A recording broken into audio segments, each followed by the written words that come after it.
ജയ് ശ്രീ രാധേ രാധേ. സർവം കൃഷ്ണ അർപ്പണമസ്തു. ശ്രീമദ് ഭാഗവത കഥാമൃതം അധ്യായം 5. ശ്രീനാരദർ വ്യാസന്റെ സംശയം തീർക്കുന്നത്. ശ്രീനാരദർ വ്യാസന്റെ മുഖത്ത് നോക്കി പുഞ്ചിരിച്ചുകൊണ്ട് ചോദിച്ചു, ഹേ മഹാഭാഗ, മനുഷ്യൻ അറിയേണ്ടത് സകലതും അങ്ങ് നന്നായി അറിഞ്ഞിട്ടുണ്ട്. സകല ധർമ്മങ്ങളെയും വിസ്തരിച്ചുകൊണ്ട് അത്യത്ഭുതമായ മഹാഭാരതത്തെ നിർമ്മിച്ചുവല്ലോ.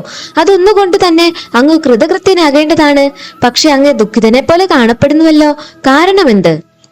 വ്യാസൻ പറഞ്ഞു, അവിടുന്ന് പറഞ്ഞത് ശരിയാണ്. എന്റെ ആത്മാവ് പ്രസാദിച്ചിട്ടില്ല. കാരണം എന്തെന്ന് ഞാൻ അറിയുന്നുമില്ല. ബ്രഹ്മപുത്രനായ അങ്ങ് അഗാധ ബോധവാനാണ്. പുരുഷോത്തമനായ ശ്രീനാരായണന്റെ പ്രിയ ഭക്തനായ അങ്ങയ്ക്ക് അറിയാൻ കഴിയാത്ത ഒരു രഹസ്യവുമില്ല. ത്രിലോക സഞ്ചാരിയായ അങ്ങ് സൂര്യനെയും വായുവിനെയും പോലെ സർവസാക്ഷിയാണ്. അതിനാൽ എനിക്ക് സംഭവിച്ച ന്യൂനത എന്തെന്ന് പറഞ്ഞു തരണമേ. ശ്രീനാരദർ പറഞ്ഞു, അങ്ങ് ഭഗവാന്റെ നിർമ്മല യശസ്സിന് മുഖ്യ പ്രാധാന്യം കൊടുത്തു വർണ്ണിച്ചിട്ടില്ല. ധർമാർത്ഥങ്ങൾക്കാണല്ലോ പ്രാധാന്യം കൽപ്പിച്ചത്. അതിനാൽ അങ്ങയുടെ അറിവ് അപൂർണമെന്ന് വേണം പറയുവാൻ. ലോകപാവനമായ ഭഗവൻ മഹിമയെ കീർത്തിക്കാത്ത പ്രസംഗം അത് എത്ര തന്നെ ചാതുര്യ ഭംഗിയുള്ളതാണെങ്കിലും വിഷയികളായ രജോഗുണ പ്രധാനികൾക്ക് മാത്രമേ രുചിക്കുകയുള്ളൂ. ബ്രഹ്മനിഷ്ഠരായ പരമഹംസന്മാർ അതിനെ കാകതീർത്ഥം പോലെ തിരസ്കരിക്കുകയുള്ളൂ. നേരെ മറിച്ച് പ്രതിശ്ലോകവും അബദ്ധപദങ്ങളായി കൊള്ളട്ടെ, അതിലുടനീളം ഹരിനാമമാകുന്ന മുദ്ര പതിഞ്ഞിട്ടുണ്ടെങ്കിൽ സാധുക്കൾ അതിനെ പ്രിയത്തോടുകൂടി കേൾക്കുകയും പറയുകയും കീർത്തിക്കുകയും ചെയ്യുന്നു. എന്തെന്നാൽ തിരുനാമം സർവപാപഹരമാണ്. ഹരിഭക്തി കലരാത്ത ജ്ഞാനം ശുഷ്കമാണ്, ഒട്ടും തന്നെ ശോഭിക്കയില്ല. കൃഷ്ണാർപ്പണമായല്ലാത്ത കർമ്മങ്ങളെപ്പറ്റി പറയുകയേ വേണ്ട. മനുഷ്യൻ സ്വാഭാവികമായി നിന്ദ്യമായ കാര്യകർമ്മങ്ങളെ ഇഷ്ടപ്പെടുന്നു. അതുതന്നെയാണ് ധർമ്മം എന്നും അങ്ങും അനുവദിച്ചുവല്ലോ. അത് വലിയ അന്യായമായി പോയി. എന്തെന്നാൽ അങ്ങ് ഉപദേശിച്ചതാണ് ശരിയെന്ന് വിശ്വസിക്കുന്ന ജനങ്ങൾക്ക് നിവൃത്തി മാർഗത്തിൽ ശ്രദ്ധയുണ്ടാവില്ല. പിന്നീട് അങ്ങു തന്നെ ത്യാഗമാണ് ശ്രേയസ്സെന്ന് പറഞ്ഞാൽ പോലും അവർ ശ്രദ്ധിക്കുകയുമില്ല. പ്രപഞ്ച വ്യാപാരങ്ങളെല്ലാം ഭഗവാന്റെ ലീലയാണെന്നുള്ള ദൃഷ്ടിയുള്ളവർക്ക് മാത്രം ഭ്രമമുണ്ടാകുകയില്ല. നനോത്ത ബുദ്ധികൾക്ക് ഒരു കാലത്തും ഒന്നിലും സ്ഥിരതയുമില്ല. ഓരോ സമയം ഓരോന്ന് തോന്നും. വിശ്രാന്തി അവർ കണി കാണുകയില്ല. കർമ്മം കൊണ്ട് മേൽപോട്ട് ബ്രഹ്മാവ് വരെയും കീഴ്പോട്ട് സ്ഥാവരം വരെയും ജന്മങ്ങളെടുത്ത് ചുറ്റിത്തിരിയാമെന്നല്ലാതെ പരമപദ പ്രാപ്തി സാധ്യമല്ല. ഹരിഭക്തൻ ഒരു സമയം സ്വധർമ്മങ്ങളെ ചെയ്തില്ലെങ്കിൽ തന്നെയും പതനം സംഭവിക്കുകയില്ല.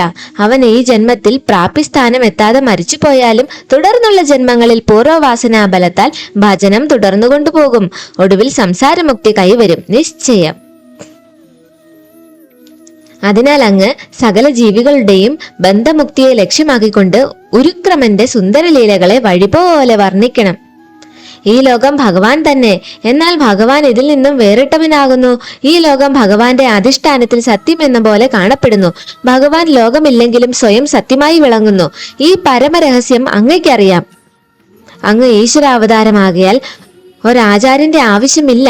എങ്കിലും ഗുരുശിഷ്യ വേണമെന്ന വേദപ്രമാണത്തെ മാനിച്ച് ഇത്രയും പറഞ്ഞുവെന്നേ ഉള്ളൂ. അങ്ങ് ശ്രീഹരി മഹിമയെ സമാധിയിൽ കണ്ടിട്ട് ലോഭം കൂടാതെ കീർത്തിച്ചാലും തപസ്, ജ്ഞാനം, യാഗം, ദാനം മുതലായവയുടെ ശാശ്വത ഫലം ഉത്തമ ശ്ലോകന്റെ ഗുണാനുവർണ്ണനം തന്നെ. അത് ചെയ്താൽ അങ്ങയുടെ ആത്മാവ് പ്രസാദിക്കും. വേറെ ഉപായമൊന്നുമില്ല തന്നെ.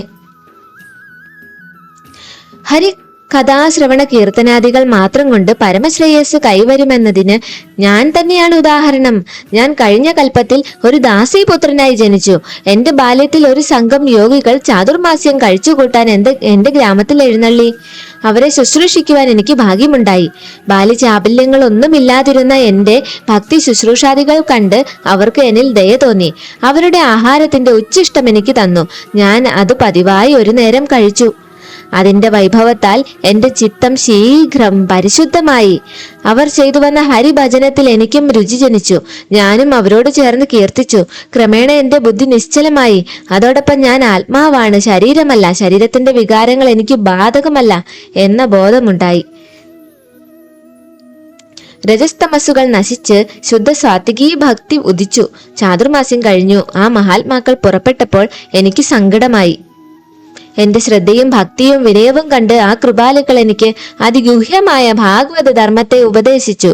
അവരുടെ അനുഗ്രഹത്താൽ എനിക്ക് ഭഗവൻ മായാ വൈഭവത്തെ ശരിയായ കാഴ്ചപ്പാടോടുകൂടി കാണാൻ സാധിച്ചു. പ്രാരാബ്ധ കർമ്മങ്ങളെല്ലാം ഭഗവാന്റെ സന്തോഷത്തിനായി ഭവിക്കട്ടെ എന്ന് സമർപ്പിക്കുമ്പോൾ ജ്ഞാനവും ഭക്തിയും കൈവരുമെന്ന ബോധ്യത്തോടെ ഹേ ഭഗവൻ വാസുദേവ, സംഘർഷണൻ, പ്രദ്യുമ്ന, അനിരുദ്ധൻ എന്നിങ്ങനെ സദാ നാമസങ്കീർത്തനം ചെയ്തുകൊണ്ട് കാലം കഴിച്ചു. ജയ് ശ്രീ രാധേ രാധേ.